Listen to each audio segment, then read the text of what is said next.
Na Rympei U Bri U Hynñiewtrep. Thank you for giving me this. I am calling Sri A.B. Ekajam to please speak. Thank you for this time. As I get up to speak on a troublesome moment in the history of India that has never happened, called the Tragedy of Manipur, which is sought to be silenced by the government.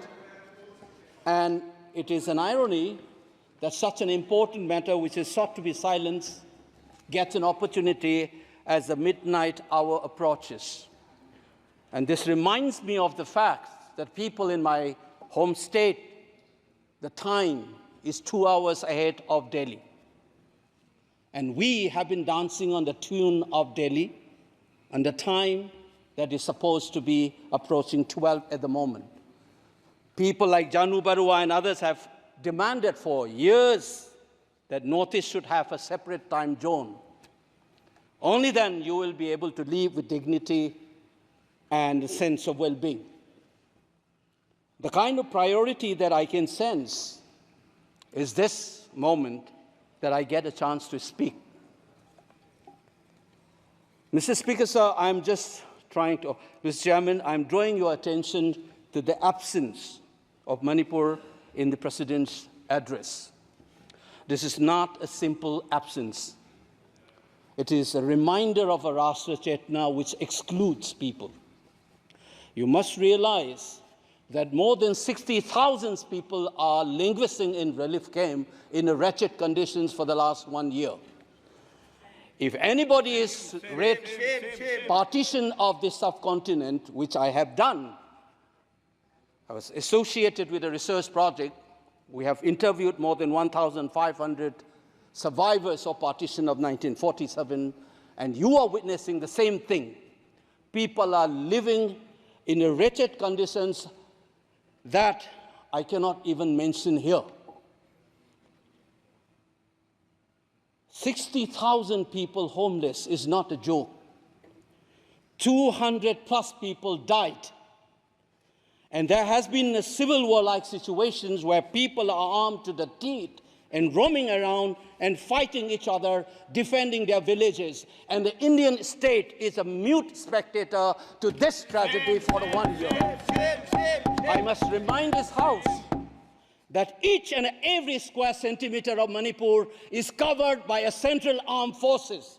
It is one of the most militarized areas in this country where you have more armed policemen than the civil police, besides the armed forces of the Union. Despite this, how is that 60,000 people were rendered homeless and villages in thousands were destroyed? And yet, our Prime Minister remained mute, not even a word. And the presidential address did not even mention that. Shame, shame, shame. And I said that this silence is not normal. It is a reminder of the fact which many scholars have said, that there is a continuity between colonial and the post-colonial period. Today we are observing a day where we begin a new criminal laws, seemingly discarding the colonial heritage. But as Ashish Nandi says, colonialism is a state of mind. It is a psychological phenomenon. It is an outlook, the way you look at the people, the way you look at the world. And the fact that this continuity is shown by neglecting the tragedy of a state, which is the 19th state of the Union. It is amazing to see that I get an opportunity as the midnight hour approaches to register this anguish and this hurt of the denial that this country has meted out to its own citizens in the state of Manipur. I must ask these questions to the House. Is this silence communicating to the people of the Northeast, and Manipur in particular, that you don't matter in the Indian state scheme of things? Major Laisam Jotin, who was awarded Ashok Chakra while grappling with suicide bomber, was a Manipuri. who was awarded Ashok Chakra, you are dishonoring his own state. Major Ngangom Joy Datta, who was awarded Veer Chakra while fighting for this country and doing his duty as a part of the peacekeeping force in Sri Lanka in 1987. You are dishonoring this man. You are dishonoring the likes of the youths who hold the tricolor in international platforms. The likes of Mary Kom, Sarita Kunjarani, and Mirabai Chanu. You are saying that you don't matter in this country. Your state doesn't matter in this country. You are also saying that the likes of Ratan Tiam, the icon of the culture of this country, Harivam Sham Sharma, don't matter in this country. If you have an iota of concern for this state, there would not have been a silence. There would not have been a silence in this house, nor in the presidential address. This must be registered. Please raise your point of order. If you wanted to doubt the nationality and the nationalism of the people of that state, you must realize that these people have fought for the country. These people have brought Laurel to this country. Please remember this. And that is what the silence means. 1 second. And I am telling you this. Mary Kom को हमने member of parliament बनाया, Bharatiya Janata party ने member of parliament बनाया। हमने कैसे नहीं इज्जत दी मणिपुर को स्पोर्ट्स यूनिवर्सिटी दिया। और आपसा जो है, मैं एक ऐसा आदमी हूं कि मेरे मामा को मणिपुर में गोली लगी, वो सीआरपीएफ के डीआईजी थे, इनको शहीद नहीं पता है। और 1956 में पहला आपसा मणिपुर में लगा, और 1956 से आज तक